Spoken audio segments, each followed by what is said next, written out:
myself wondering what did happen to the last 10. I ran away with my life, fast forward, never turn back again. 세상의 변화를 알아가는 즐거움, 투자로 인생을 바꾸는 사람들, YG클럽. 지금 고정 댓글을 확인하세요.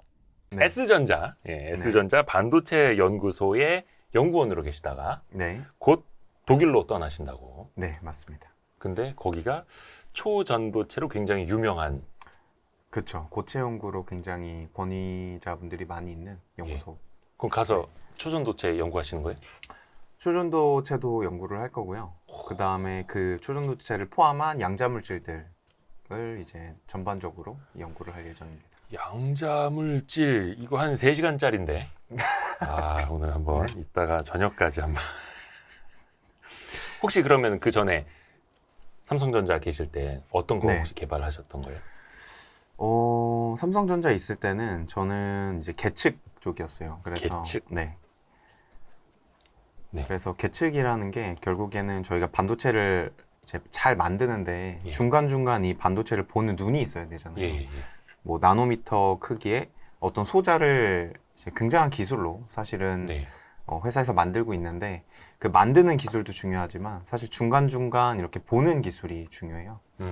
그래서 저는 이렇게 중간중간 보는 그 나노 스케일의 반도체를 보는 기술을 연구를 했습니다. 아, 그 막 원자 현미경 이런 거 동원되고 그런 건가요? 원자 현미경이 동원되는 거는 조금 다른 쪽이고요. 그러니까 뭐 복잡해. 파괴해서 잘라서 이제 네. 보는 것들을 보통 이제 전자 현미경을 예. 동원해서 이제 보통 보고요. 네. 뭐 저 같은 경우는 주로 빛을 활용을 해서 아, 비파괴 검사처럼. 네, 비파괴 검사 아. 쪽을 이제 주로 연구를 했습니다. 그래서 비파괴로 뭐 검사라기보다는 검사 쪽도 있고 계측 쪽도 있고 이런 식으로. 죄송하지만 검사랑 계측이랑 어떻게 다른 겁니까? 검사는 저희가 이제 반도체를 만들었을 때 네. 뭐 반도체 분량을 찾는 걸 이제 검사라고 네. 하고요. 뭐 반도체 웨이퍼가 크니까 네. 그 안에서 분명히 이제 분량들이 꽤 많을 거거든요. 공정 초기에는. 네. 그래서 그것들을 찾는 거를 검사라고 하고요. 계측은 크기를 재는 거, 길이, 뭐 두께, 높이 이런 크기를 재는 거를 계측이라고 합니다. 아, 잘 됐다. 나 진짜 궁금한 거 있었는데. 그러면 막 14나노, 7나노, 10나노, 네. 5나노 그거 재는 거예요? 그 반도체 업계에서 말하는 제품의 노드라고 하죠. 네. 7나노 노드, 뭐 네. 14나노 노드 이렇게 되는 거는 사실 실제 저희 제품의 크기가 아니에요. 실제 그렇다 제품의 하더라고요. 크기가 아니고 그 성능을 나타내는 그냥 지표입니다. 그러니까 예를 들어서 예전에 50인치 TV인 줄 알고 샀는데 실제로 네. 재보니까 막 47인치고 이런 적이 있었거든요. 그런 비슷한 느낌입니까? 그거랑은 조금 달라요. 이거는 성능과 이제 관련된 거라서. 성능? 네, 성능과 관련된 거. 그러니까 예를 들어서 뭐 5나노다 네. 했는데 어디가 5나노인지는 잘 모르겠다 막 이런 식의 이야기도 많이 나오잖아요. 맞아요. 왜냐하면 실제로 5나노짜리 저희가 디바이스를 만드는 게 아니기 때문에 그래요. 그래서 지금은 사실 뭐 신문이나 뉴스에서 많이 보셨겠지만 게이트 올어라운드다. 예, 게이트 뭐 올어라운드. 아니면 뭐 핀펫이다 해가지고 핀펫, 네. 그렇죠. 이제 그런 여러 가지 스킴들이 나왔는데 네. 이 새로운 방식들이 나오기 전에 그 평면에다가 만드는 방식의 이제 반도체가 원래 가장 전통적인 네. 반도체고요. 그 전통적인 방식에서는 계속 크기를 줄여가면서 집적도를 올렸어요. 네네네.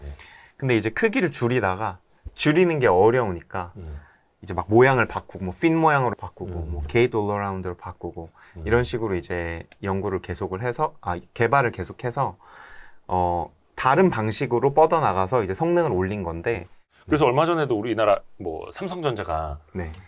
3나노였나? 3나노 반도체로 만든 걸 출하했다. 이런 것도 연말이었나 연초였나 대대적으로 한번 홍보를 했었잖아요. 그랬나요? 근데 예. 저도 사실 예. 계속 이제 완전 미래 기술 쪽만 보다 보니까 제품이 몇 나노인지 이런 거는 사실 크게 신경을 잘 안 쓰게 되더라고요. 오히려 그게 중요한 게 아니에요.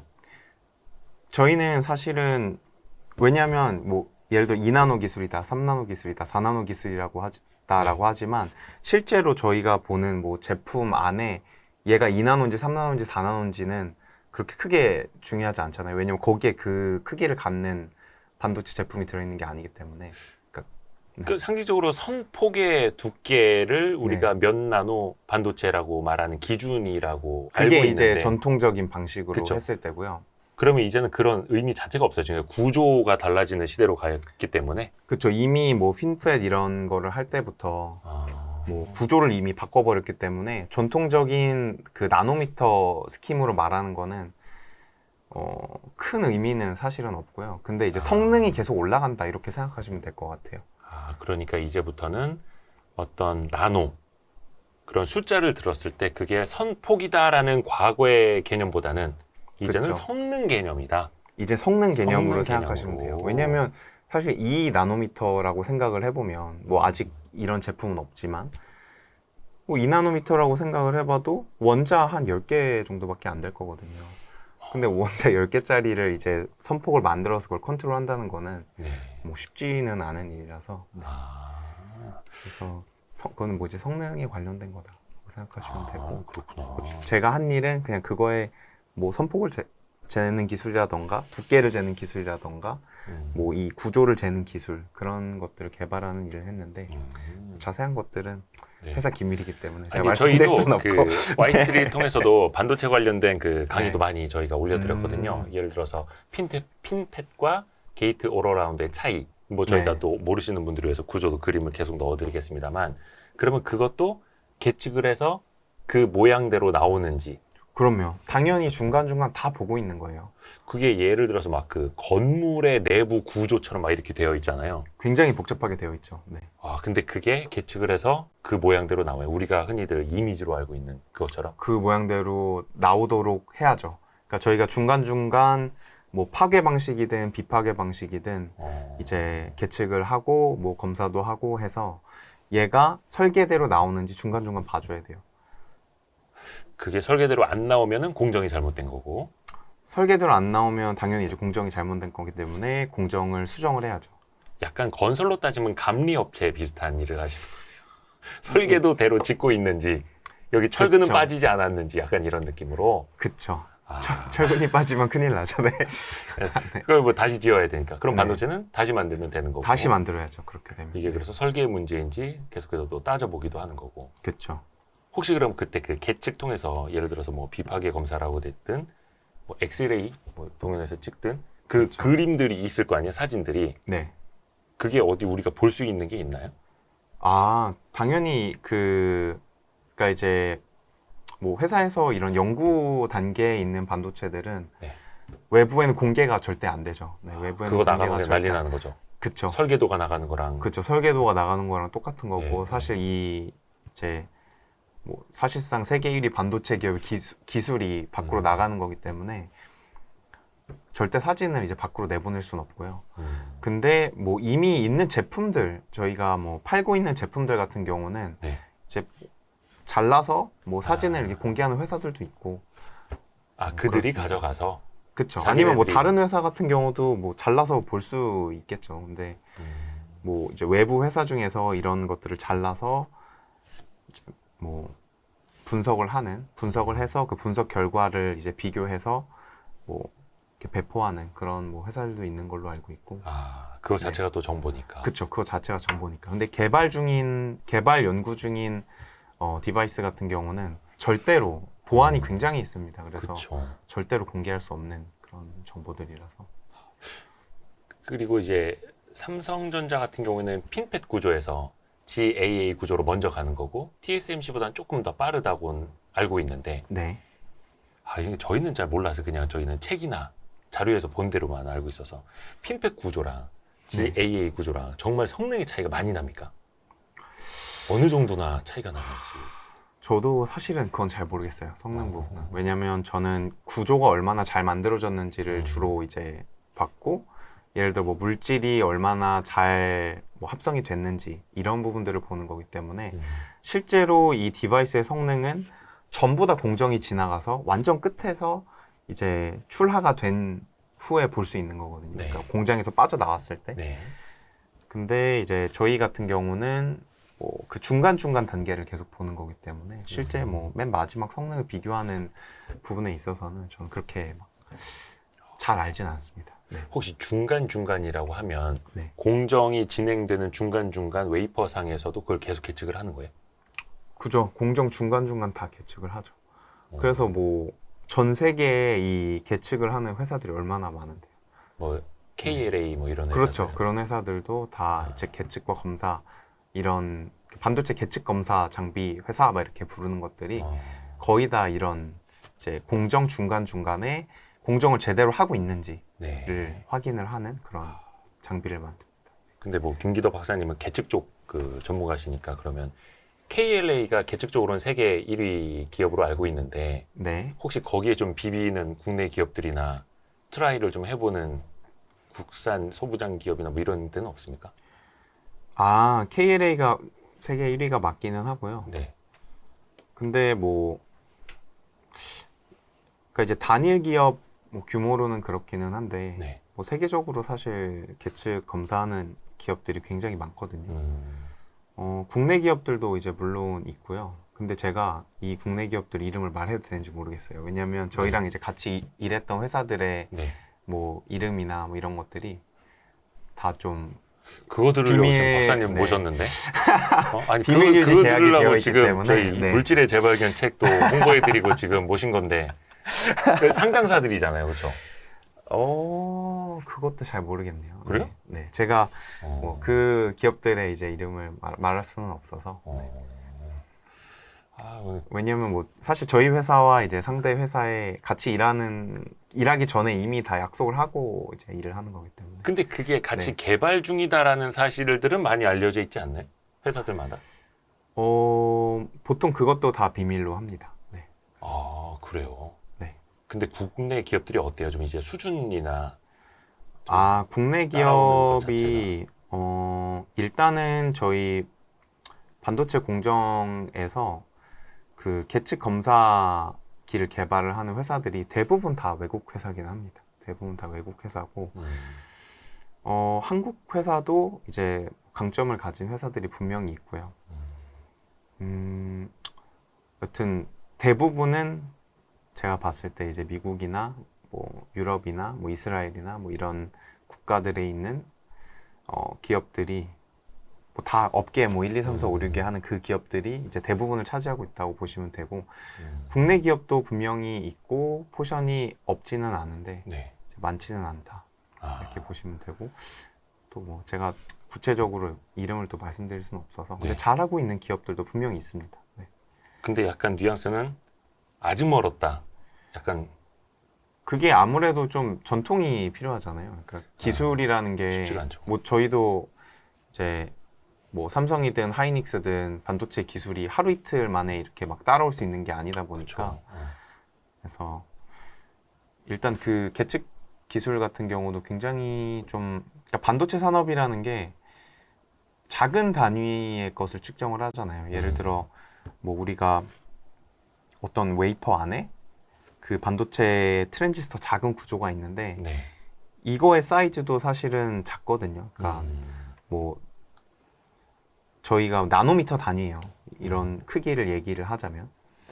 근데 그 나노미터 단위를 측정을 하려면 이 웨이퍼가 뭐 조금도 흔들리면 안 되겠죠. 흔들림 뭐 밀리미터 0.1 밀리미터만 흔들려도 뭐 측정이 제대로 안 될 수도 있고 뭐 얘를 또 반도체 공정이 워낙 속도가 중요하다 보니까 측정도 빨리 해야 되고 이런 여러 가지 조건들이 있는데 이 조건들을 다 맞추려면 오랜 시간 기술을 축적을 해야 되기 때문에 아직까지 한국에서는 그런 기술을 가진 회사가 많지는 않습니다. 근데 분명히 있고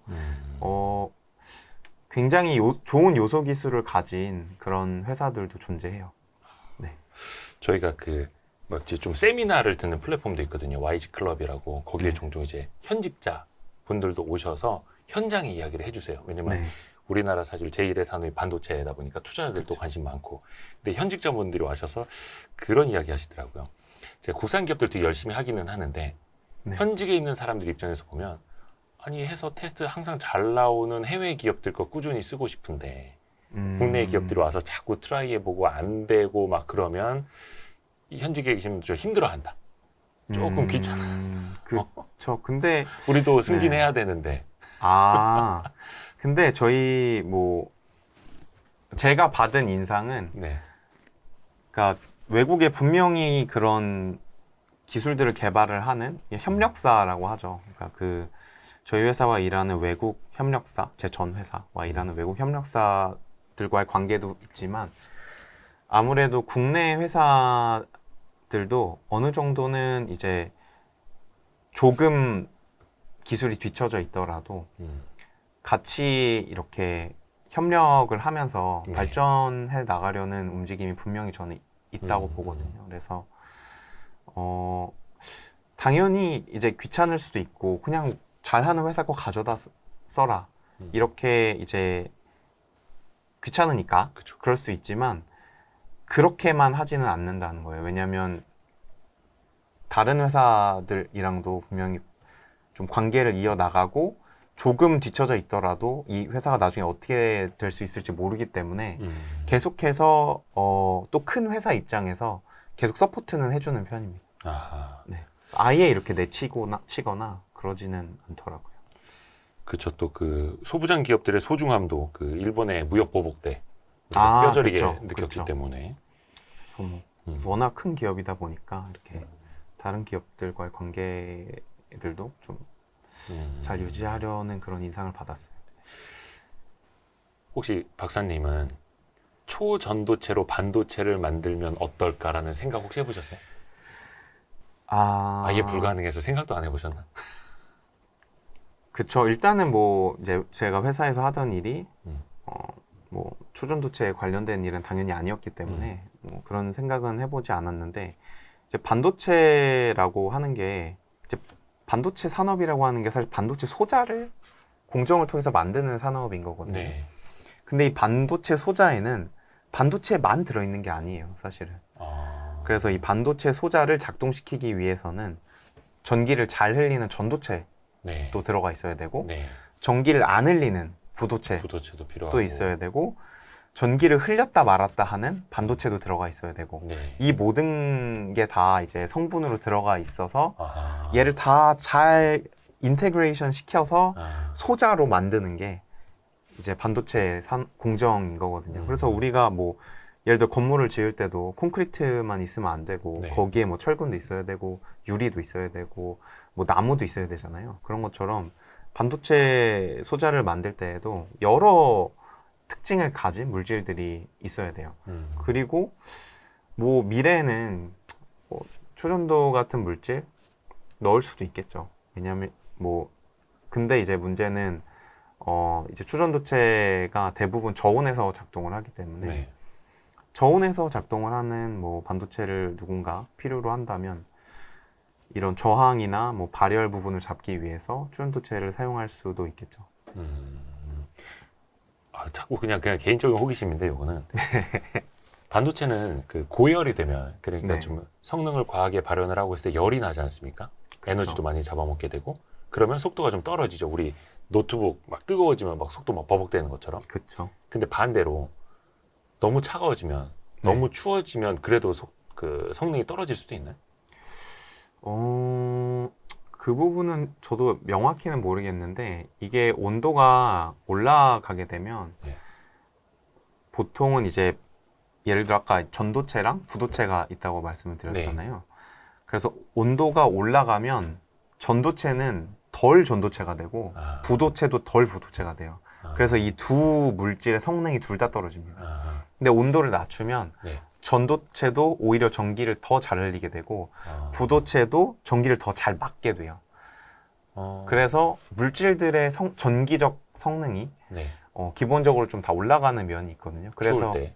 그쵸, 추울 때. 그래서 뭐 오버클락 걸 때 뭐 이제 액체 질소 부어서 막 하는 사람들도 있고 그렇잖아요. 그래서 온도를 낮추면 제가 봤을 때 성능이 많이 떨어지진 않을 것 같아요. 오히려 뭐 좋아지면 좋아졌죠. 근데 이거는 뭐 확실하지는 않고요. 근데 그냥 물질의 특성만 봤을 때 온도를 낮췄을 때 그 해당 물질의 고유한 성질이 더 잘 발현이 되는 경향이 있어요. 사실 저희가 김기덕 박사님을 모신 거는 이 반도체 때문에 모신 게 아닌데. 근데 그쵸. 반도체 기업에서 또 이제 관련된 기술 개발을 같이 하셨기 때문에 그 부분을 여쭤봤고요. 물질의 재발견 이 책에서도 이제 여러 과학자분들이 공저하신 건데 특히 초전도체 관련된 내용을 집필을 하셨잖아요. 네, 저는 여기에 이제 고온 초전, 특히 초전도체 중에서도 고온 초전도체라는 부분을 저는 집필을 했습니다. 그 쓰실 때만 하더라도 LK99라는 게 나올 거라는 뭐 아셨나요? 한참 전이죠. 네. 아예 네. 그게 알려지기도 전이었던 거죠. 과학자들 사이에서도. 그쵸. 뭐 LK99랑은 사실 전혀 관련 없이 한참 전에 이제 나온 책이고요. 그러니까 네. 퀀텀 에너지 연구소 이런 데는 이름이 알려지기도 전이죠. 네. 그러면 결론부터 여쭤볼게요. LK99라고 하는 이른바 이제 국내 과학자들이 네. 개발했다고 하는 상온 초전도체라고 하는 그 물질은 상온 초전도체가 맞습니까? 아닙니까? 사실 뭐 제 개인의 의견은 그렇게 중요한 것 같지 않고요. 네. 현재 학계 분위기를 보면 네. 지금까지 나온 논문들의 결과를 보면 일단은 부정적인 의견이 많다는 게 이제 좀 지배적인 의견이고요. 네. 이제 두 가지로 볼 수 있어요. 그러니까 결과들이 이제 아카이브에 계속 올라오는데 이론적인 결과들과 실험 결과들이 있어요. 근데 사실 저희가 이론적인 결과들을 이거는 뭐 여기 이제 이런 방송을 보시는 분들도 조금 아셨으면 하는 건데 네. 사실 현재 이 상황에서 이론적인 결과들은 큰 의미가 없다고 보시면 돼요. 이론적인 건 의미가 없다. 큰 의미가 없어요. 네. 왜냐하면 현재 나오는 결과들이 이제 대부분 이 전자구조 계산, 예. 제1원리 계산을 이용한 전자구조 계산을 많이 해서 보여주는데 사실 이 계산을 해서 뭐 초전도체에 대한 정보, 상온 초전도체 특히 이거에 네. 대한 정보를 줄 가능성이 굉장히 낮습니다. 네, 그래서 이제 이론 결과에 대해서는 뭐 사실 제일 처음 나왔던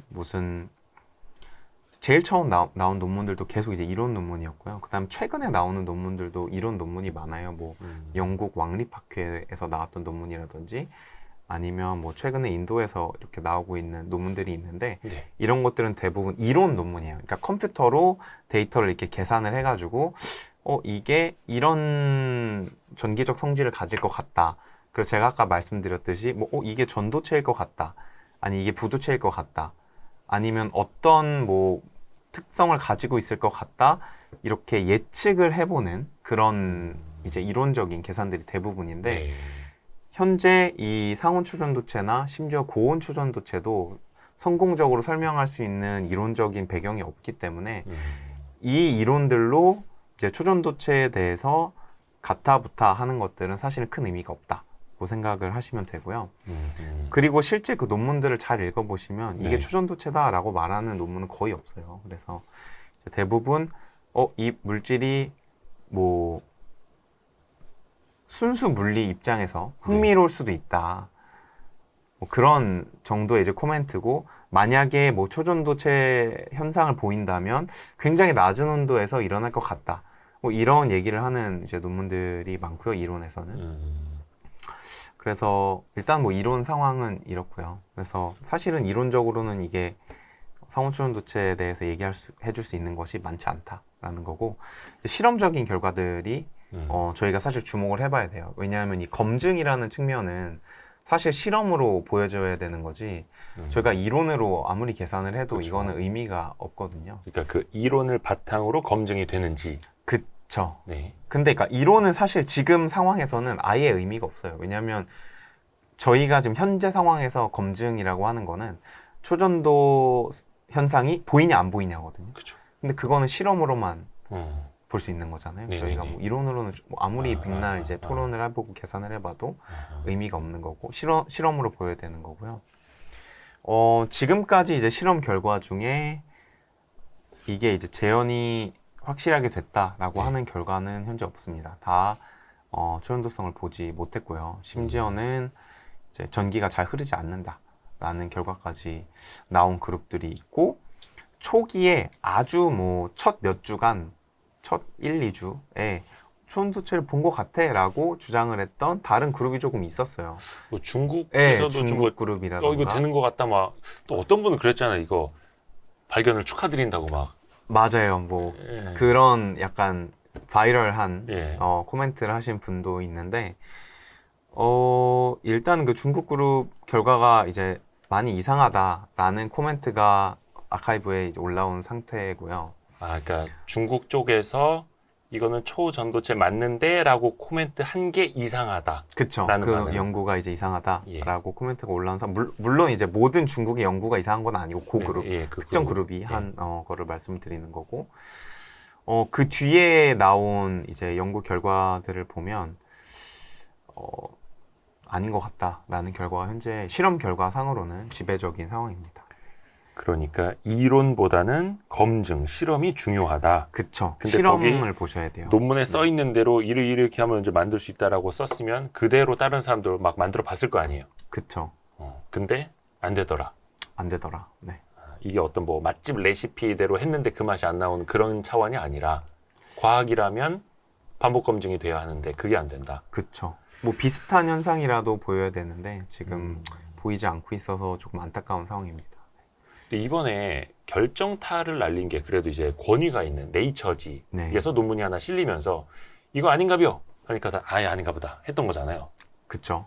거기에서 실렸던 그 반박 논문이라고 해야 됩니까? 뭐 에세이라고 해야 됩니까? 뭐라 해야 됩니까? 그 이제 요 네이처지에서 낸 글에 대해서 네. 굉장히 이 네이처가 사실은 과학계에서는 그렇죠. 제일 권위가 있는 그러니까 과학 잘 네. 모르는 사람도 뭐 뉴스에서 네이처지는 그쵸. 들어봤으니까. 네이처지 아니면 사이언스지 요 두 네. 개가 이제 제일 메이저한 것들인데 네.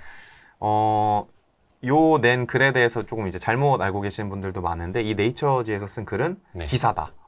뉴스 기사 같은 거다. 그쵸. 기사예요. 아. 그래서 이 네이처에서 어떤 분이 그 네이처지에다가 게재를 한 연구 논문은 아니고요. 이제 뭐 여러 논문 결과들과 여러 교수님들과의 인터뷰를 종합을 해서 낸 기사고 그거의 이제 제목이 LK99는 초전도체가 아니다가 제목이었어요. 그러니까 엄청 자극적인 제목을 사실은 뽑은 거고 아, 네. 네이처지도 마찬가지네요. 기사 뭐, 제목을 세게 뽑는 건. 기자님이니까요. 네, 뭐 아. 사실 뭐 제목을 잘 정하는 것도 뭐 기자님의 그렇죠. 능력이죠, 사실은. 네. 네이처지나 와이스트리트나 클릭수로 먹고 사는 건 똑같네. 예. 그래서 그분들도 이제 누군가 눌러서 읽어봐야 되니까.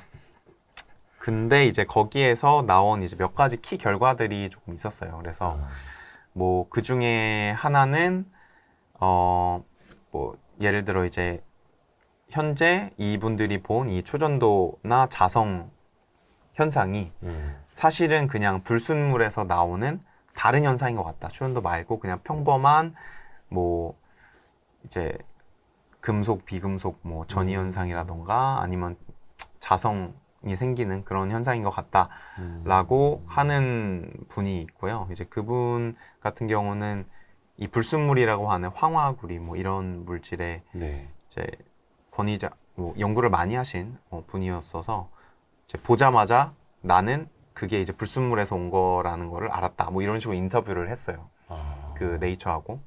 그래서 이제 나는 뭐 굉장히 이 LK99 논문을 보자마자 흥분했지만 너무 좋았는데 그 데이터를 보자마자 불순물에서 나온 거인 게 자기 생각엔 너무 확실해서 이거는 아닌 게 확실하다. 이렇게 이제 말씀을 했고 또 다른 연구 결과 중 하나는 이제 막스 플랑크 연구소에서 네. 단결정이라는 아주 고품질의 시료를 합성을 해서 측정을 했는데 네. 요게 부도체다라고 결론이 나서 그래서 이제 이거 같은 경우가 또 되게 결정적인 증거가 됐죠. 근데 사실 요 결과에 대해서 되게 갑론을박이 조금 있어요. 뭐 많지는 않고 어떤 거냐면 이 LK99 시료 같은 경우는 네. 파우더 가루 시료예요. 사실은 이렇게 잘 뭉쳐져 있는. 그거는 네. 그러면 그 시료를 퀀텀 에너지 연구소에서 제공을 한 거예요? 아니면 그냥 논문을 보고 똑같이 만든 거예요? 논문을 보고 똑같이 만든 게 아니에요. 그래서 요거를 제가 조금 말씀을 드리면 네. 이제 LK99를 한 분들이 합성한 방식은 이제 고상반응법을 사용한 다결정 합성 방식이에요. 예. 근데 이거는 어떤 거냐면 저희가 이렇게 그냥 가루를 해서 잘 뭉쳐서 구워서 합성을 하는 방식이에요. 네. 그래서 얘는 다결정이 합성이 됩니다. 네. 그래서 다결정이라는 거는 저희가 이제 뭐 예를 들어서 원자 배열을 봤을 때 그러니까 단결정과 다결정 지금 잠깐 쉬었다가 말씀을 드리면 단결정과 다결정의 차이인 거예요. 그래서 잠깐 여기다가 예를 들어 저희가 이제 네.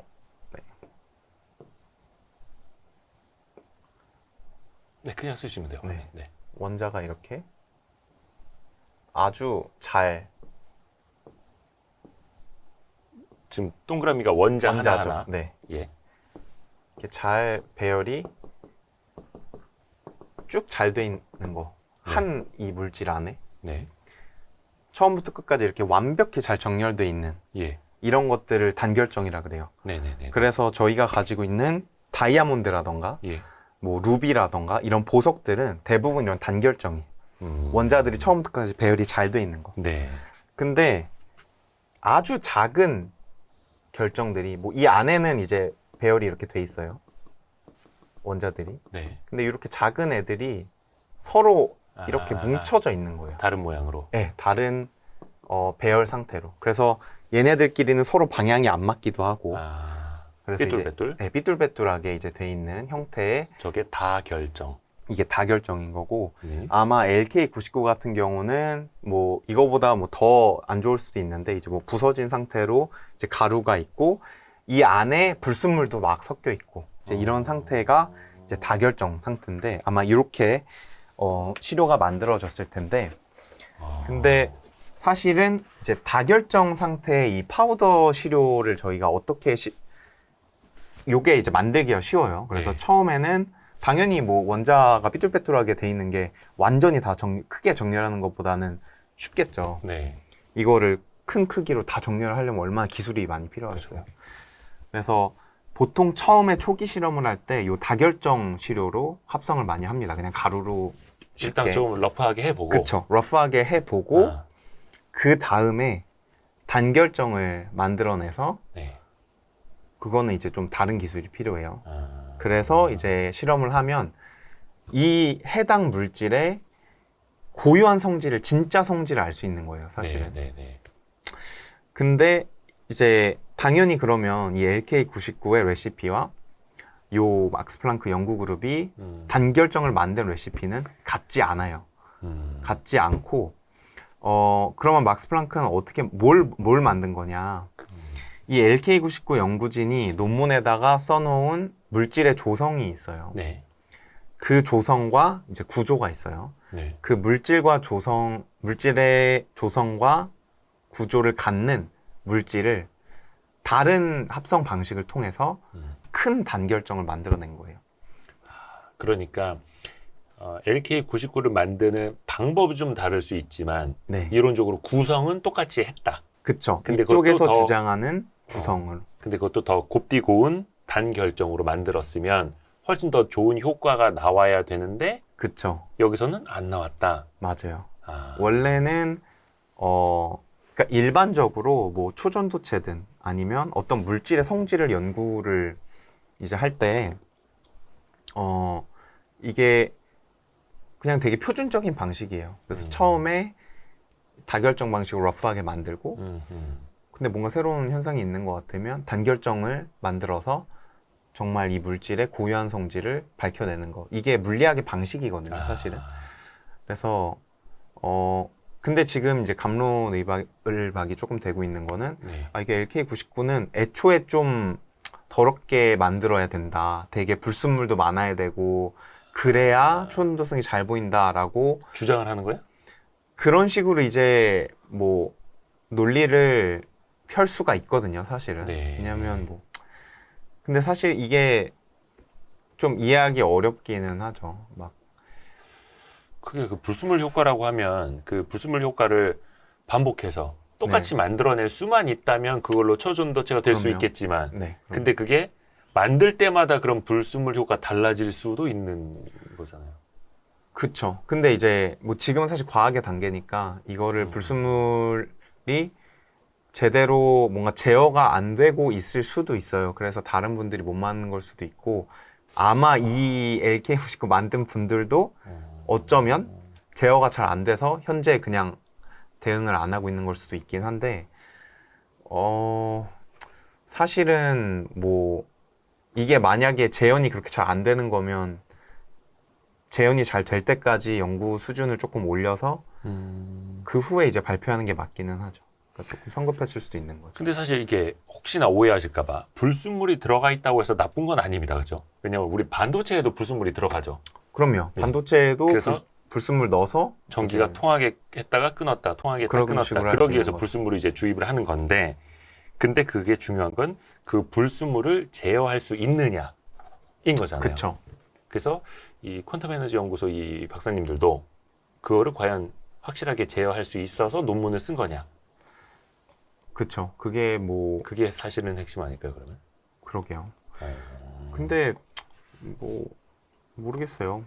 이제 보면 이게 약간 이제 상충이 되는 게 뭐 시료가 그러니까 되게 많은 얘기들이 있어요, 사실. 그러니까 지금 이제 뭐 김현탁 박사님이라고 하는 그분을 제외하고는 공식 석상에서 발언을 하시는 분은 없기는 하지만 이제 초반에 이런 그 자기 부양 같은 영상을 보여줬을 때에도 네. 아 우리 뭐 한쪽만 지금 초전도를 보여서 한쪽만 떴다 이런 맞아요. 한 장만 떴었죠. 주장을 했잖아요. 예. 사실 그거 자체가 불순물이 제어를 지금 제대로 안 되고 있다 이런 걸 수도 있거든요. 만약에 이게 초전도체라면 그러니까 불순물 제어를 활용을 해서 초전도체를 만든 거라면 한쪽만 됐다는 것 자체가 그거 이제 제어가 안 됐다는 거고 이제 만약에 뭐 다른 뭐 자성이나 뭐 그냥 다른 현상 때문에 그렇게 뭐 뜨는 현상이 나타났다면 그건 뭐 완전 다른 얘기고. 근데 네. 이게 논문을 발표할 거였으면 완전하게 불순물 제어가 된 다음에 그걸 가지고 결과로 보여줬어야 된다. 원래는 그렇긴 하죠. 네. 원래는 그렇긴 한데 뭐 약간 그 지점은 사정이 좀 있었나 봐요. 네. 아쉽기는 합니다만 네. 그거는 또 이 연구진에서 그쵸. 더 또 노력을 해보면 네. 될 수도 있는 거고요. 이게 사실 국가적으로 보면은 이게 G2 국가, G1 국가 될 수 있었는데. 네, 이게 진짜면요. 네, 진짜면 그쵸. 대한민국이. 그쵸. 네, 뭐 엄청난 발견이죠. 저희 그 영화 속에 나오는 판도라 같은 성도 만들고, 행성, 판도라 행성 만들고. 그쵸. 근데 저 사실 요게 네. 이게 사실 상용화 돼도 문제예요. 상용화 돼도 문제라고요? 요 물질이 예, 왜요? 조성을 잘 보시면 이게 납이 들어있거든요. 납? 네. 그러니까 이번에 LK99의 물질 중에. 네. LK99 조성을 잘 보시면 첫 번째가 납이에요. 네. 납이 되게 많이 들어있어요. 그럼 납의 비율이 높아요. 근데 납 저희 중독될 수도 있어요? 그럼 이거 사실 저희 이제 제품 중에 납을 사실 안 넣기로 했거든요. 예전에 이제 합의가 된 사항이잖아요. 왜냐면 납 중독이 일어날 수 있기 때문에 저희가 산업적인 그런 제품에는 납을 잘 넣지 않는 걸로 이제 알고 있는데 이게 정말 상온초전도체라서 여기저기 다 쓴다면 어떻게 이 납을 처리할지도 조금 생각을 해볼 일이에요. 왜냐하면 이게 뭐 정말 전선에도 쓰이고 뭐 반도체에도 쓰이고 뭐에도 쓰이고 뭐 이렇게 정말 사람들이 꿈꾸는 대로 된다면 수많은 납이 땅에 묻히고 공기 중에 풀릴 텐데 그럼 안 그것도 되겠구나. 어떻게 해야 될지 조금 생각을 해보긴 해야 돼요. 근데 뭐 그건 과학적 발견은 과학적 발견인 거고 그 안전성 문제에 대해서는 조금 나중에 생각해야 될 일이긴 한데 사람들이 그 부분은 조금 뭐 약간 간과하고 있는 것 같기는 해요. 이게 응용이 되더라도. 그러니까 이게 초전도체를 만든 현대 과학의 시대에서 만약에 납으로 섬 같은 걸 만들어서 띄워놨는데 그게 납덩어리고 사람들이 중세 시대처럼 납 중독에 걸리고 막 이러면 안 되니까. 끔찍하죠, 그럼. 네. 근데 그 1987년에 노벨상을 받은 그 초전도체 이건 완전히 네. 그 뭐라 해야 됩니까? 그 극저온 초전도체죠. 그쵸. 란타늄, 바륨, 구리, 산소 네. 네 가지 원소로 구성이 됐다라고 하더라고요. 네네. 근데 이거는 당시에 만들었던 그 초저온 반도체랑 네. 어려워. 초저온 초전도체랑 네. 그러면 앞으로 다른 사람들이 만들 수 있는 거랑 이 원소의 구성은 달라질 수 있는 거예요? 그러니까 원소의 구성은 당연히 달라질 수 있는 거죠. 어허. 그러니까 이제 저희가 아주 저온에서 초전도 현상이 생기는 물질들을 네. 보통 이제 컨벤셔널 초전도체라고 해요. 네. 그러니까 뭐 한국말로 하면 전통적인인데 약간 이게 약간 번역이 좀 이렇게 좋지는 않은 것 같고 이제 컨벤셔널한 초전도체라고 하는데 그 물질들 같은 경우는 보통 뭐 알루미늄, 네. 납 음.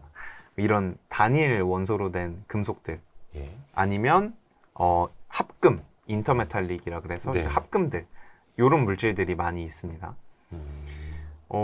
그리고 이제 그 란타늄, 바륨, 구리, 산소가 들어간 요 물질은 이제 고온 초전도체라고 하고 하이 템퍼처 슈퍼컨덕티비티라고 하죠. 네. 이제 요런 애들은 저희가 또 언컨벤셔널 슈퍼컨덕터라고 불러요. 그러니까 전통적이지 않은 이제 초전도체인 거죠. 요런 애들은 주로 구리하고 산소가 많이 들어가 있어요. 그래서 구리계 초전도체라고도 부르고요. 어허. 그래서 얘네들은 사실 조성도 중요한데 구조도 중요합니다. 그래서 이제 구리랑 산소랑 이 다른 란타늄이랑 바륨이 이제 잘 정렬이 돼 있어야 돼요. 원자 구조가. 그리고 뭐 그 외에도 사실은 언컨벤셔널 초전도체는 많아요. 뭐 철계 초전도체라든지 뭐 그래서 철이랑 뭐 셀레늄이 들어간 초전도체도 있고 사실 그 합성함에 따라서 네, 초전도체가 되는 물질들이 뭐 좀 있어요. 그래서 뭐 구리도 있고 뭐 철 기반 초전도체도 있고 최근에는 니켈 기반 초전도체도 나오고 있고요. 근데 그건 다 저온, 극저온. 그쵸. 극저온이고 그 다음에 온도가 조금 많이 올려서 뭐 영하 뭐 20몇 도에서 초전도가 된다 이런 물질들도 있는데 그래요? 네, 이런 물질들은 공통적으로 수소가 들어가야 돼요. 수소가 없으면 이제 보통 이렇게 높은 온도에서 초전도체를 보이지 않고요, 초전도성을. 얘네들은 그리고 엄청 고압에서 합성이 돼야 돼요. 왜냐하면 저희가 대부분 수소가 많이 들어간 물질들은 고체가 될 수가 없어요, 애초에. 왜냐하면 수소는 기체가 되고 싶어하는 애들이고 해서 수소 비율이 높으면 고체가 되기 어려운데 이제 이런 수소 비율이 높은 물질들 같은 경우는 보통 고압에서 합성이 돼가지고 일반적인 환경에서는 존재할 수 없는 그런 물질들. 그러니까 네. 그냥 일반적으로 상온, 상압 초전도체가 그래서 거의 불가능에 가까운. 상온, 상압 초전도체는 진짜 네. 뭐 굉장히 어렵죠. 네. 현존하는 게 그러면은 영하 20도 정도에서는 초전도성을 띠는데 그거는 수소가 들어갈 수밖에 없고 그러자면은 또 고압일 수밖에 없는 거고. 그쵸. 그 MRI 네. 찍을 때 또 거기에도 초전도체 들어간다 하더라고요. 요거는 네. 나이오뷴, 티타늄. 그쵸. 그 합금이라고. 합금일 거예요. 예. 네. 그래서 보통 이제 이런 형태의 초전도체, 합금을 만들어서 이제 사용을 하는 초전도체를 저희가 제2형 초전도체라고 부르는 군에 속해 있어요. 이런 초전도체들이. 네. 얘네들의 특징은 뭐냐면 굉장히 높은 자기장도 견뎌낼 수가 있는 게 특징이에요. 그래서 제1형 초전도체 같은 경우는 이제 자기장 좀만 걸어도 죽어버리고 초전도성을 안 보이거든요. 이게 초전도체라는 게 원리상 자기장을 걸면 죽어야 정상이에요. 초전도성이 없어집니다. 그리고 근데 2형 같은 경우는 조금 센 자기장을 걸어줘도 초전도성을 유지하고요. 그리고 이제 뭐 아무래도 초전도체다 보니까 전류도 꽤 많이 흘릴 수 있는 뭐 부분도 있고요. 발열 없이. 그래서 이 초전도체를 사용을 해서 사실 전자석을 만들어 가지고 고자기장을 걸어주기 위해서 이 MRI에 있는 거예요. 네. 그러니까 MRI가 저희가 뭐 핵자기 공명 현상이라는 거를 활용을 하는데 제가 여기서 핵자기 공명 현상을 말씀드릴 순 없고 근데 이 핵자기 공명 현상을 이용할 때 MRI의 분해능이라 그러죠. 그러니까 얼마나 작은 것들을 명확하게 볼 수 있느냐. 요거를 높이기 위해서 분해능을 높이기 위해서는 높은 자기장이 필요해요. 그래서 그거를 만들려고 사실 초전도체 전자석을 사용을 하는 거예요. 고자기장을 만들기 위해서. 그래서 고자기장을 필요로 하는 뭐 어플리케이션들이 좀 있어요. 그래서 뭐 MRI도 말씀하신 게 있고 아니면 핵융합 고장이라던가 왜냐면 네. 횡령화도 고장기장이 필요하고요. 네. 아니면 뭐 제 입자 가속기 같은 네, 것들 네, 뭐 막 옛날에 영화에도 나왔죠. 막 음. 유럽 입자 가속기 해가지고 막 커다란 거 이제 네. 돌아가고 이런 데도 이제 초전도 자석이 필요한 경우들이 있고 해서 사실 현재 제일 많이 쓰는 초전도체 응용처는 이 초전도 자석이에요. 고자기장을 만드는 초전도 자석 이것들로 주로 많이 사용이 되고 있고 뭐 막 이제 한국에도 뭐 기업이 있겠지만 뭐 외국에 있는 기업들도 고온 초전도체로 이렇게 테이프를 만드는 기업들이 있거든요. 고온 초전도체로 테이프를 만든다고요? 그러니까 초전도체로 이렇게 선 모양으로 뽑는 거예요. 예. 근데 왜 테이프 모양으로 만드냐면 테이프 모양으로 만들어 이렇게 감을 수가 있거든요. 아, 네. 약간 그 저희 스카치 테이프 형태 네. 같은 걸 말씀드리는 네. 거예요. 그렇게 해야 이제 뭐 감아서 자석 형태로 전자석 형태로 만들 수 있기 때문에 그래서 사실 뭐 외국 기업 중에서 뭐 초전도 테이프를 만들어서 감아서 전자석을 만들려고 하는 뭐 기업들도 있고요. 그 다음에 그냥 뭐 초전도 물질 모아서 그런 가속기나 그러니까 입자 가속기나 뭐 핵융합 설비 이런 데 이제 넣기 위한 뭐 장비를 만드는 그런 일을 하는 기업들도 분명히 있고 그래서 사용이 안 되고 있지는 않지만 상온에서는 아니고 다 그 주변을 이렇게 온도를 낮춰서 사용하고 있어요. MRI도 마찬가지고요. 아, MRI에 들어가는 거 그것도 초저온이라고 초저온이죠. 봐야 되는 거죠? 네, 초저온이라고 봐야 되고 보통 그런 MRI가 지금 점점 소형화되고 있긴 한데 원래 엄청 컸어요. 그게 엄청 아, 지금 그것도 작아진 거예요? 그쵸. 원래는 이제 더 컸어요. 거의 병원 들어가면 웬만한 방 한 칸 차지하고 있는데. 맞아요. 근데 원래는 이제 훨씬 더 컸는데 옛날 모델들을 보면 이제 그 이유가 뭐 예전 같은 경우는 이제 초전도체에 많이 넣고 그 다음에 네. 냉매도 들어가는 공간이 많고 이랬는데 물론 뭐 이 초전도체 관련 기술 말고도 다른 부분에서도 진보가 분명히 있었겠지만 이 냉매를 어떻게 효율적으로 사용을 하는지 뭐 액체 헬륨이라는 냉매를 사용을 하거든요. 네. 영하 269도짜리 네. 그 냉매를 이제 뭐 사용을 해서 이것들을 이제 쿨링을 시킬 텐데 MRI를. 네, 냉각을 시킬 텐데 이제 그거를 효율적으로 하는 뭐 방식들이 점점 이제 발전을 해 와서 그거 관련된 크기도 줄어든 게 저는 뭐 MRI 크기가 줄어든데도 기여를 했다고 알고 있습니다. 그래서 그 MRI 그 사진 찍으러 들어가면 그렇게 네. 추운 거죠. 그 안에는. 그거랑은 에어컨- 상관없어요. 그래요? 원래 MRI 찍는데 안에 춥지 않나? 에어컨 켜놓은 건가? 그거는 이제 그러니까 예. 비싼 장비가 있는 방은 무조건 낮은 온도로 항상 일정하게 유지되어야 돼요. 아, 안 그러면 장비의 수명이 굉장히 빨리 줄어들고 아. 그리고 온도가 일정하지 않으면 사실 그 장비로 측정을 하는 거에 정확도도 좀 떨어질 수 있거든요. 네. 요건 그래서 다른 얘기예요, 사실은. MRI 안에 들어가는 합금 초전도체 때문에 그거를 극저온으로 만들어야 되기 때문에 그 주변이 추운 게 아니고 아니에요. 네. 그럼 그냥 그 안에서만 초저온 상태만 만들어주면 되는 거예요? 그쵸. 이 초전도체가 있는 요 근처만 초저온으로 만들어주고 이 밖은 마치 저희 보온병에 진공으로 돼 있잖아요, 벽이. 그것처럼 이제 진공 상태를 유지해서 바깥에서는 이 차가운 게 안 느껴지도록 막아놔요. 아. 왜냐하면 여기에 예를 들어 영하 269도짜리 뭔가 물체가 있어요. 네네네. 진공으로 안 돼 있고 그러면 여기 난리 나요. 그 주변은 여기 막 얼음이 정말 무한대로 자라나거든요. MRI 찍으러 들어가는데 그 동장군대에서 나오고 막 이렇게. 그렇죠. 그래서 거기는 되게 그 thermal insulation이라고 하는데 단열이죠.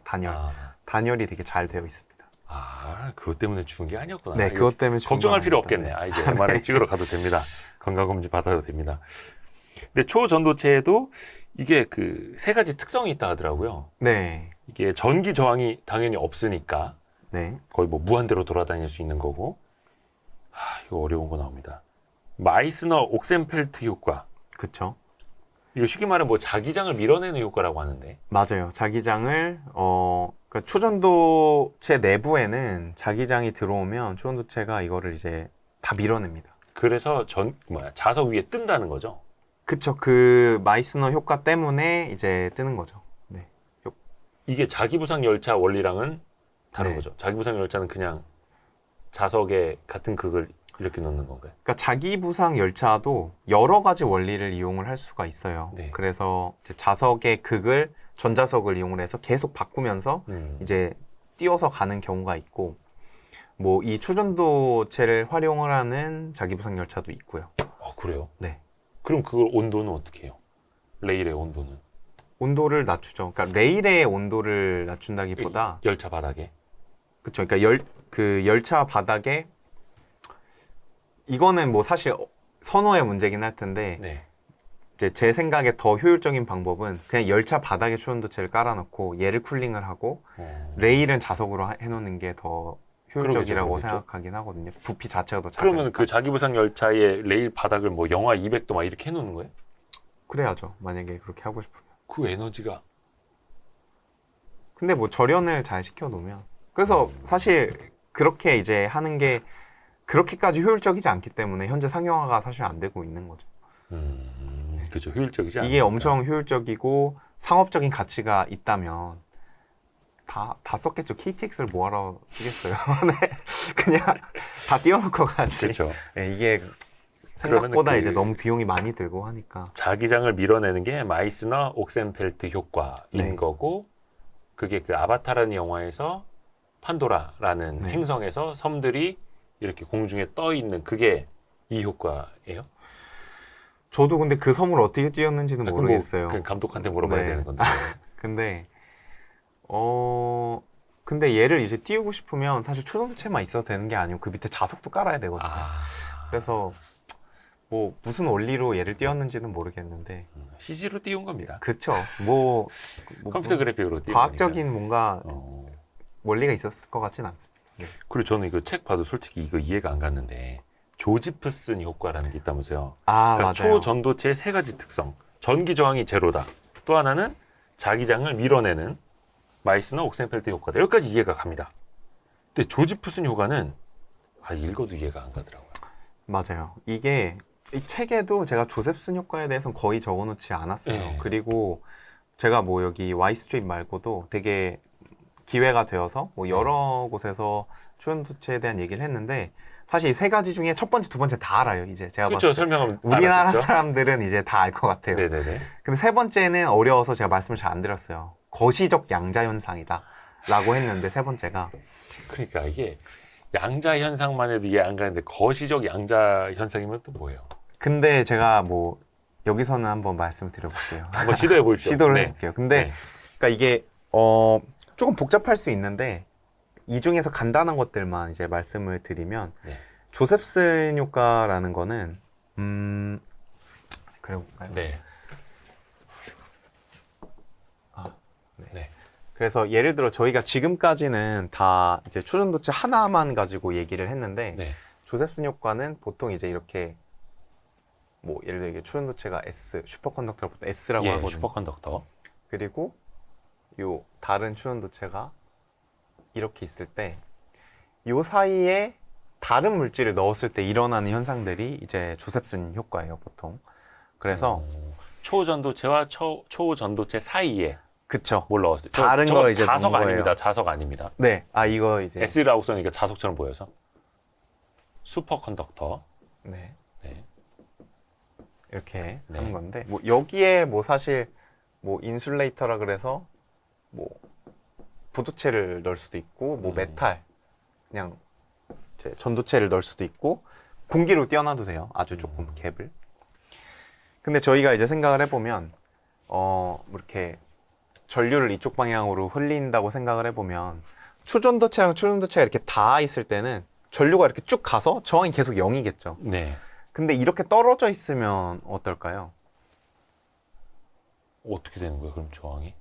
그러면 그 예전에 우리가 중고등학교 때 생각을 해봐도, 예를 들어 그냥 회로로 생각을 해보면 이 초전도체가 있고 어떤 저항이 있는 물질이 있고 네. 초전도체가 있고 이렇게 있어요. 그렇죠? 네. 그러면 이게 직류열 연결이잖아요. 직류열 네, 연결. 네. 그래서 이거 더하기 이거 더하기 이거 한 게 이제 저항이 되는 거거든요. 네네네. 그러면 초전도체랑 초전도체 아닌 거랑 초전도체니까 빵 더하기 R 더하기 빵이라서 저항이 R이 나와야겠죠, 사실. 예. 근데 이 조셉슨 효과 같은 경우는 이 갭이 충분히 작으면 초전도 상태에 있는 그 전자들, 그러니까 쿠퍼쌍이라고 불리는 그 전자들이 얘를 뚫고 지나가서 서로 연결이 돼서 저항이 그냥 0이 돼요. 아, 저 안에 불순물이 들어가고 심지어 메탈이 들어가도 네. 저항이 0이 돼버린다. 그쵸. 요 사이에 뭔가 오. 다른 물질들이 있어도 저항이 0이 되는 현상인데, 이거는 사실 이제 양자 터널링 이런 현상이라던가 그런 거에 대한 이해가 있어야 되는 거거든요. 그래서 이제 요게 사람들이 많이 얘기하는 조셉슨 효과 중에 하나다. 조셉슨 효과도 종류가 좀 뭐 이게 많아요? DC 조셉슨 효과고 또 AC 조셉슨 효과도 있고 뭐 해가지고 제가 그걸 여기서 다 말씀드리면 이제 약간 힘들겠죠. 그래서 조셉슨 효과입니까? 조지프슨 효과입니까? 조셉슨인데, 네. 그러니까 영어로 하면 이 사람이 이제 조셉슨이라는 분이 예. 요 현상을 아. 발견해서 노벨상을 받으셨어요. 그러니까 네. 이분 이론 물리학자신데, 그래서 요 분의 이름을 따서 이제 만든 효과고, 요거를 이제 DC 조셉슨 효과라고 하고, 뭐 AC도 있는데, 그거는 이제 저희가 요런 상태에서 전류를 더 많이 가했을 때 일어나는 현상이에요. 근데 저 네. 중간에 불순물이나 금속을 넣었을 때 그냥 초전도 효과가 계속 난다라는 거는 네. 아주 미세한 간극일 경우에요? 아니면은 아주 미세하죠. 이게 너무 크면, 왜냐면 양자 터널링이라는 것도 사실 이제 이런 식으로 디케이를 하거든요. 네. 그래서 이 뭐 양자 파동함수 이런 것들이 완전히 다 죽기 전에 다음 초전도체를 만나야 되기 때문에 그래서 너무 멀면 안 돼요. 네. 그래서 어느 정도 간격이 있을 때 이제 이 둘을 그냥 초전류가 흐르게 됩니다. 그리고 뭐 AC 효과 같은 경우는 뭐 전류를 더 많이 흘리면 여기서 전자기파가 발생한다던가 이런 일이 일어나는데, 그걸 이제 AC 조셉슨 효과라고 해서. 근데 이 조셉슨 효과는 그냥 이렇게 뭐 설명드리면 너무 어렵겠지만, 그냥 한 문장으로 이해를 하자면 초전도체랑 어떤 다른 물질이랑 접합을 시켰을 때 일어나는 현상을 전반적으로 조셉슨 효과라고 부르는 경향이 있어요. 그래서 그렇게 그냥 한 문장 정도로 이해를 하시는 게 좋지 않을까. 이해 갔습니다. 네. 딱 여기까지 하면 됩니다. 네. 우리 김기덕 박사님이 문과생 이해시켜 주시려고 굉장히 쉽게 설명을 해주셨습니다. 고맙습니다. 네. 그래서 조셉슨 효과, 조지프슨 효과라고도 하는 이것은 초전도체와 초전도체 사이에 다른 물질이 있어도 뚫고 지나가서 초전도 효과를 내는 것. 그게 이제 한 가지죠. 네, 조셉슨. 근데 막 되게 원래 그죠? 우리가 무슨 뭐 학문이라는 게 초전도체 개발할 그렇잖아요. 것도 아니고 네. 여기까지만 알면 됩니다. 네. 그리고 뭐 그거 말고도 뭐 이제 거기 읽어보시면 네. 뭐 이제 플럭스 퀀타이제이션이라 그래서 뭐 선속 양자화 뭐 이런 것들도 막 많아요. 네. 근데 그런 것들은 뭐 그거는 너무 이제 힘든 저기 얘기니까. 물리학자분들의 영역이니까. 맞아요. 근데 요거 사실 요런 그 거시적 양자 현상을 이용을 해서 네. 그 저희가 자기 센서 같은 거를 보통 엄청 민감한 자기 센서를 만들거든요. 그래서 이 자기장의 세기를 사실 측정을 하는 게 또 이슈거든요. 그래서 자기장의 세기를 아주 작은 크기의 자기장의 크기를 이제 측정을 하고 싶을 때 이런 거시적 양자 현상, 그 초전도체에서 일어나는 뭐 거시적 양자 현상들을 활용합니다. 네, 세상엔 참 똑똑한 분들이 많이 있습니다. 근데 솔직히 다음 질문하기 너무 겁이 나가지고 그래도 여쭤봐야겠다. 용기를 갖고 용기 있는 자만이 질문을 하고 와이스트릿을 먹여 살릴 수 있습니다. 초전도 현상은 양자 현상이라 하더라고요. 맞아요. 사실 저희도 그 카이스트 이순칠 교수님이 출연해 너무 주셔서 유명한. 네, 이순칠 교수님이 저희 또 영상에 출연해 주신 적이 있거든요. 전 책도 읽었어요. 예, 퀀텀의 세계. 네, 너무 좋은 책입니다. 이순칠 교수님 또 뵙고 싶습니다. 자, 근데 일단은 양자 현상에 대해서는 대략적으로 저희도 조금 공부는 했는데 초전도 현상이 양자 현상이라는 거는 어떤 의미인 거예요? 와이스트릿이 확실히 좀 깊이가 있네요, 그죠? 근데 그 깊이가 이제 항상 휘발성이기 때문에 기억이 안 나. 어디 가서 누가 설명해봐라 그러면 그냥 영상을 다시 봐주세요. 그쵸? 사실 뭐 이순칠 교수님과 했던 그런 영상을 제가 보진 않았지만 이제 양자역학의 몇 가지 특징이 있어요. 네. 그래서 아마 어떤 게 기억나실 수 있냐면 이제 파동 방정식을 따른다. 네, 그러니까 네, 파동 함수를 써야 된다. 네. 이런 것들이 하나가 있고 그다음 두 번째로 양자화라는 개념을 아마 설명을 해주셨을 거예요. 네. 그래서 어떤 뭐 에너지 상태가 이제 어떤 에너지가 불연속적인 에너지를 갖는다. 어떤 전자가 갖는 에너지가 불연속적인 값을 갖는다. 네. 이런 말씀도 아마 해주셨을 거예요. 네. 그리고 이제 양자역학에는 두 가지 종류의 입자가 있는데 네. 종류가 이제 두 가지. 하나는 페르미온, 또 하나는 보존이라고 네. 하는데 이 둘이 되게 다른 행동을 갖는다. 이런 이제 말씀을 아마 양자역학에 대해 설명해 주셨다면 이제 해주셨을 수 있는데 이순실 교수님께서. 근데 이 양자 현상이라고 초전도 현상이 양자 현상인 이유가 이제 여러 가지가 있는데 네. 일단은 전자라는 거는 페르미온이라는 입자예요. 네. 근데 이 BCS 이론이라는 거에 따르면 전자 두 개가 이렇게 쌍을 이뤄서 네. 보존처럼 행동을 해요. 그래서 이 보존들이 따라야 하는 양자역학적 법칙을 이 전자 쌍이 두 개 묶인 전자가 네. 따릅니다. 그래서 사실 요 전자 쌍이 보존이라는 어떤 입자의 양자역학적 성질을 따르기 때문에 이 모든 현상이 일어나는 거예요. 이 모든 뭐 초전도 현상이라던가 초유체 현상이라던가. 그래서 이제 요게 한 가지 이유고요. 네. 뭐 또 다른 이유들도 있죠. 아까 말씀드렸던 이런 양자 터널링 현상 같은 경우도 이게 무조건 양자역학에서만 이제 일어나는 현상이고, 플럭스 퀀타이제이션이라고 부르는 것들도 이제 이 초전도체 안에 자기장이 이렇게 갇혀요. 네. 그런 현상이 있는데, 자기장이 갇힌다고요? 네, 갇혀요. 예. 이렇게 갇히는데 그 갇히는 갇히는 양이 양자화 되어 있어요. 그러니까 불연속적인 값을 갖거든요. 근데 이것도 양자역학적 특징이라고 할 수 있고요. 이제 조금 더 쉽게 말씀을 드리면, 사실 우리가 금속에서 전자의 행동을 기술을 할 때 어떻게 표현하는지 혹시 아시나요? 보통은 가스라고 표현을 해요. 그러니까 기체처럼. 네. 그래서 free electron gas, 자유전자 기체라고 표현을 하거든요.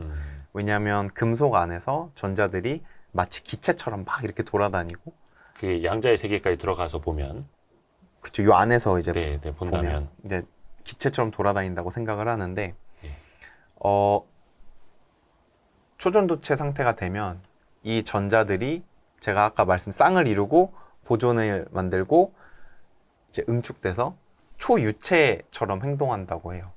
근데 이 초유체라는 거는 또 이제 양자역학적인 어떤 양자 현상이거든요. 그래서 이 초전도 현상도 사실 양자 현상으로 봐야 되는 거고요.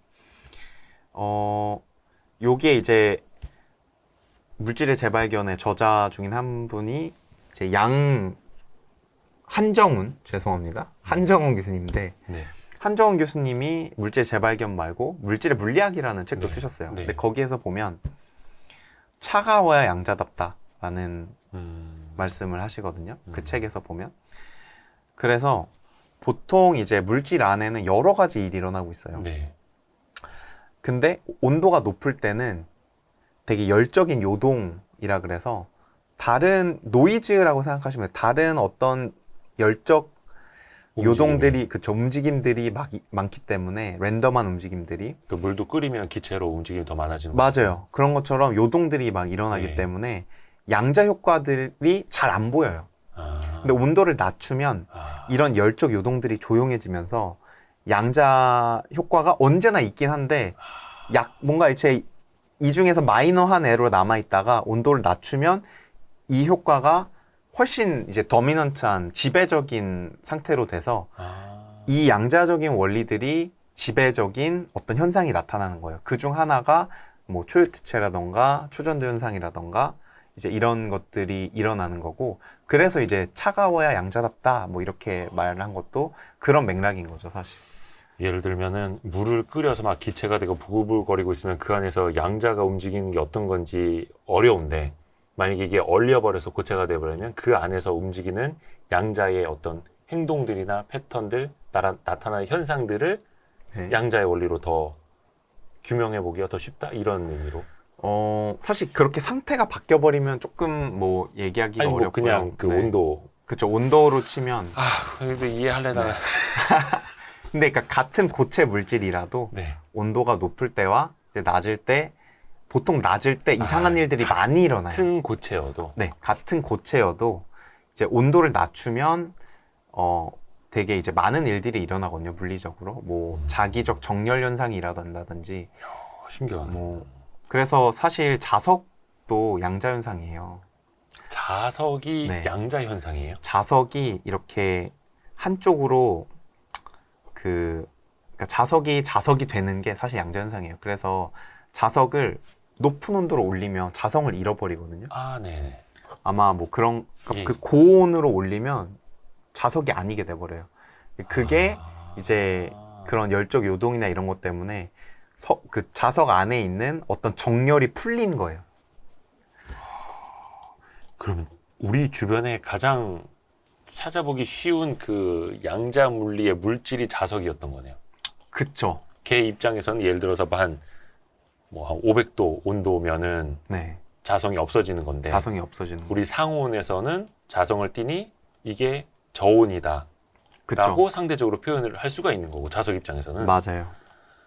야, 근데 뭐 양자 물리를 이렇게 배워야 되는데. 근데 자석 중에서도 저희가 쓰는 자석은 상온이 추운 거죠. 근데 이제 제가 연구했던 물질들 같은 경우는 상온이 더운 거예요. 그래서 이제 자석이 아니다가 온도를 막 영하 뭐 100도, 영하 200도로 내려야 자석으로 변하는 물질들도 있습니다. 네. 신기하다. 신기하다. 근데 박사님이 다음 달에 독일 가신다면서 9월에. 네. 그 좋은 회사를 때려치우고, 너무 좋은 회사를 제가 때려치고.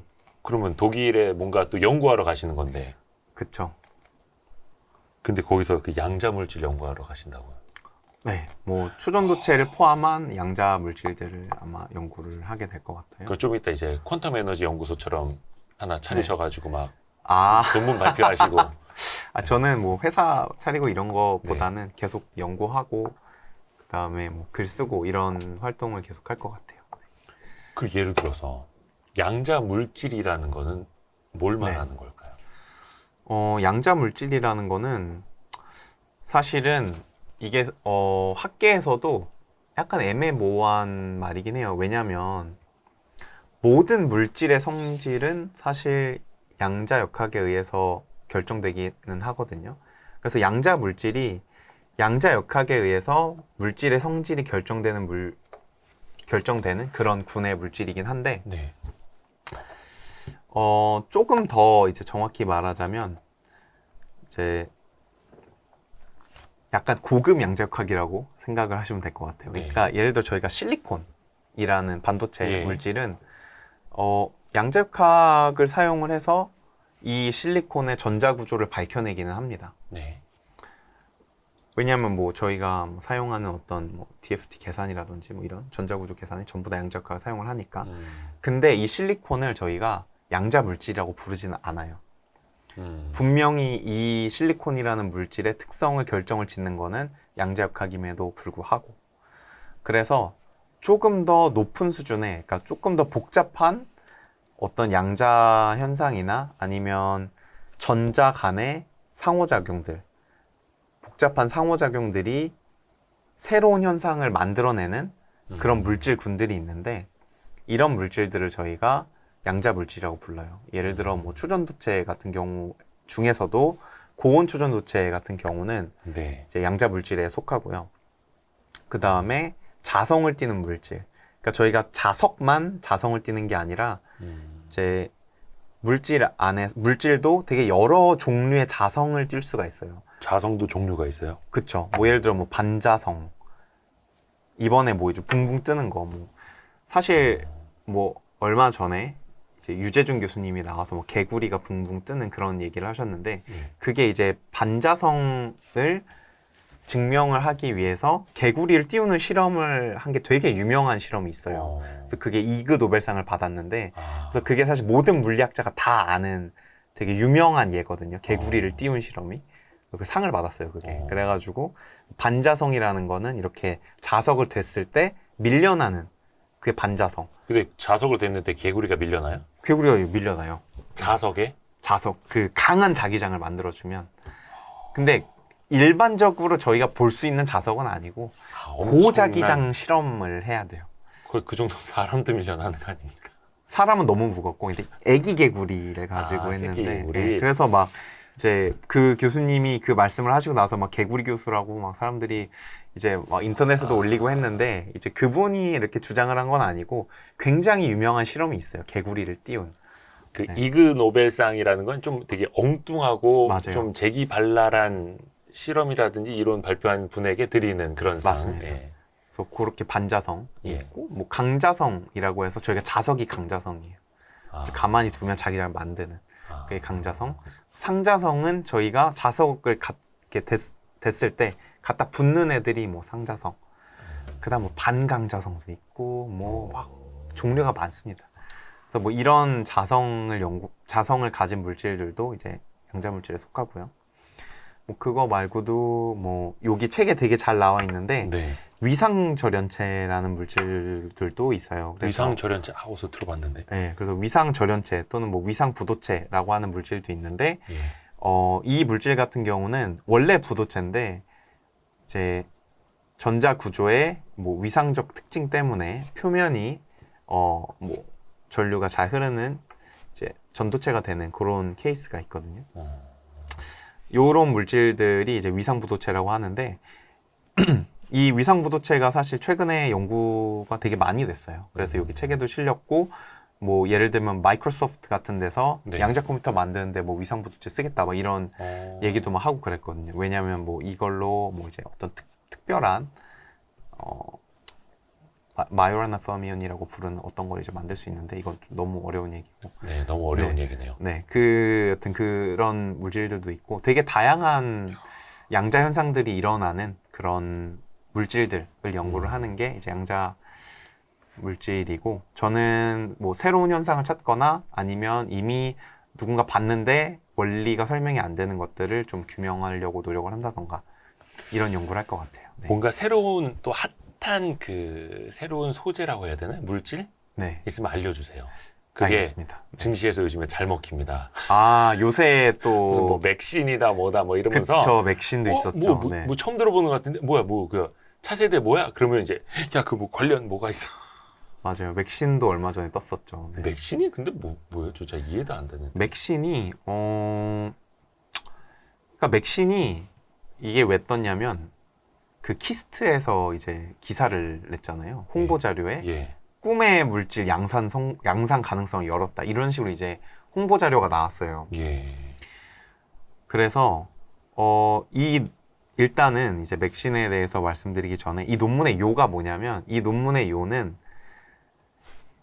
맥신을 대량 생산할 수 있는 기술을 만든 게 아니에요. 사실은 이 논문을 잘 읽어보면 이 맥신이란 물질을 잘 만들었는지 안 만들었는지 관리하고 분석할 수 있는 측정법을 이론적으로 가능성을 봤다 해요.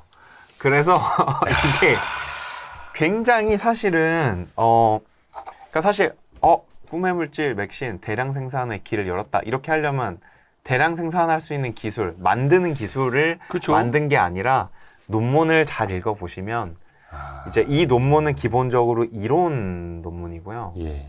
그래서 이 맥신이라는 거를 잘 만들거나 잘못 만들었을 때 얘를 제가 아까 말씀드린 뭐 계측 검사 이런 거랑 비슷한 기술인 거예요. 네. 그 기술을 만들 수 있는 가능성이 있는 이론 계산을 했다는 거예요. 그래서 이게 사실은 조금 먼 얘기죠. 맥신도 아니고. 네. 근데 맥신이 꿈의 물질이라면 네. 뭐 어떤 특성을 갖기에 그런 거예요? 뭐. 그러니까 저는 사실 꿈의 물질까진가 조금 싶어요. 왜냐하면 이게 꿈의 물질이면 뭐 모두가 다 이제 연구를 했겠죠, 사실은. 근데 이게 맥신이 사실 꿈의 물질인지는 잘 모르겠어요. 근데 맥신이 새로운 물질인 거는 확실합니다. 왜냐하면 이거에 대해서 연구가 활발해진 지 얼마 되지 않았어요. 그래서 뭐 굉장히 최신 신물질이다라는 거는 맞고요. 예. 그러니까 어떤 기능을 하는 거? 예를 들어서 뭐 튼튼한 거예요, 뭐 가벼운 거예요, 뭐 맥신은 전기를 잘 흘려요.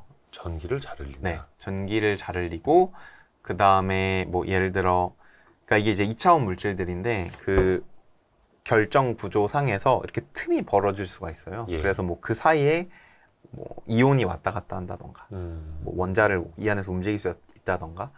그래서 이런 특성들이 있고, 사실 이런 특성들을 가진 애들은 뭐 배터리에 많이 사용을 할 수 있어서 보통 뭐 에너지 쪽에 이제 사용될 수 있다라고 이제 연구들이 되고 있는 상황이고, 근데 뭐 사실은 아직까지는 많이 연구 단계에 있는 물질들이고 과학자들이 발견한 지 그렇게 오랜 시간이 지나지 않은 물질이다. 그래서 이게 상용화까지 가는데 얼마나 걸릴지는 저도 조금 미지수라고 생각을 하고요. 근데 특징상으로 보면은 이제 2차원 물질이다. 그리고 전기를 좀 잘 통하는 물질이고 구조상 틈이 있어서 이 사이에 뭐 이온을 넣었다 뺐다 할 수 있는 그런 물질이다 정도로 알아두시면 될 것 같아요. 네. 되기만 하면, 예. 그러니까 되질 않았으니까 꿈의 물질인 건데, 그렇죠? 그러니까 물질 자체 합성을 하는 거는 어렵지 않은 것 같아요. 그러니까 사람들이 만드는 거는 만들었고, 네. 그 만드는 거는 그냥 실험실에서 합성하는 거는 가능한 거예요. 네. 네, 가능한 상황인 거고. 네, 양산. 그쵸. 뭐 양산이나 이런 부분에 있어서 아직 어렵고, 그 다음에 이게 정말 양산 가치가 있는지도 판단을 해야죠. 사실 산업계에서 이 물질 정말 우리 제품에 넣어서 이득이 있는 물질인가 또 판단을 해야 되는 거고요. 양산 가능성과 산업화 가능성까지 같이 봐야 되는. 사실 근데 박사님도 그런 거 만들겠다고 이제 계속 도전을 하시는 거 아니에요? 저는 그러니까 사실 맥신 같은 경우는 제가 봤을 때는 조금 더 화학 쪽에 가깝다고 생각을 해요. 네. 배터리나 화학 쪽에. 저 같은 경우는 조금 더 전자전기에 가까운 응용이 나올 가능성이 있는 물질들인 것 같습니다. 그래서 뭐 컴퓨팅이라든지 아니면 메모리라든지 뭐 소자 이런 쪽에 들어갈 수 있는, 그러니까 전자 소자에 들어갈 가능성이 있는 미래 물질인 거죠, 사실은. 그런 후보 이름들 몇 가지만 알려주세요. 우리 증시에서 튀면 그런 거 바로 좀 찾아가지고 테마주 만들게. 근데 뭐 제가 하고 있는 테마주 거는 만들자. 정말 많이 미래라서. 김기덕 박사님을 발굴한 게 무슨 물질이다. 어느 기업 사업 보고서 이 두 글자가 나온다 막 이렇게 해갖고 제가 텔레그램으로 뿌려야지 막 이렇게. 찾게 되면 말씀드리겠습니다. 농담입니다. 근데 그런 걸로 이제 돈 버는데 또 혈안이 되어 있는 사람들도 많고 또 약간 그쵸. 그런 시대적인 광풍. 지금 좀 그런 것 같아요. 네. 그게 뭐 한때는 튤립이었고 한때는 그게 또 그래핀이었고. 그쵸. 맞습니다. 그 시대는 또 흘러가기 나름이고 또 과학이라는 게 또 그런 호기심을 담고 있어야 되는 거니까요. 맞습니다. 오늘 김기덕 박사님 모셔서 이제 9월이면 독일로 떠나기 때문에 당분간 만나 뵙기는 쉽지는 않을 것 같은데. 네, 예. 그렇죠. 뭐 자주는 못 올 것 같습니다. 뭐 어디서 논문을 쓰신더라도 사실 저희는 잘 모를 겁니다. 그죠? 예, 그럴 때는 연락을 주십시오. 알겠습니다. 제가 또 혹시 뭐 책이라도 쓰게 되면 네네네. 말씀드리겠습니다. 항상 또 연락을 주십시오. 알겠습니다. 너무 감사드립니다. 아유, 고맙습니다, 감사합니다. 박사님. 예, 감사합니다. 고맙습니다.